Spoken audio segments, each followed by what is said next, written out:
खोक्या ज्याला आता अटक करण्यात आलेली आहे तो 6 दिवस होता कुठे, कसा पळाला आणि कुठे कुठे राहिला याची माहिती एबीपी माझाकडे आहे। खोक्याच्या विरोधात दुसरा गुन्हा दाखल होताच त्याने पळ काढला आणि पुणे गाठलं। पुण्यात 2 दिवस मुक्कामी राहिला। तिसऱ्या दिवशी त्याने शिरूर कासार परिसरामध्ये माध्यमांना प्रतिक्रियाही दिल्या।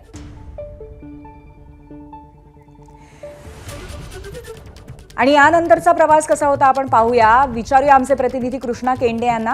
कृष्णा, नक्की 6 दिवस कुठे होता हा खोक्या?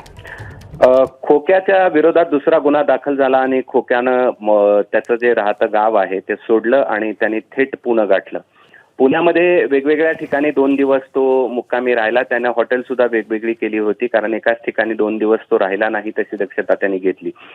पुढे तो माध्यमांना मुलाखती देण्यासाठी शिरूर कासार परिसरामध्ये आलेला होता आणि शिरूर कासारमध्ये मुलाखत दिल्यानंतर त्यांनी अहिल्यानगर गाठला आणि अहिल्यानगरमध्ये त्याने 1 दिवस मुक्काम केला आणि त्यानंतर छत्रपती संभाजीनगरला पोहोचला।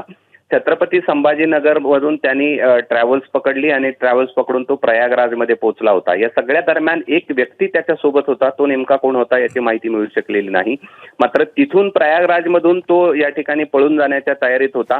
विमानानं जायचं होतं म्हणून आपल्या सहकार्याला त्यांनी तिकडेच सोडलं आणि त्यांनी त्याला पुन्हा बसनी प्रवास करण्याच्या सूचना दिल्या आणि तो या ठिकाणी निघत असतानाच पोलिसांनी त्याचा मोबाईलचा नंबर मिळाला आणि लोकेशन वरून ट्रेस करत प्रयागराज पोलिसांची मदत घेत त्याला बेड्या ठोकल्या।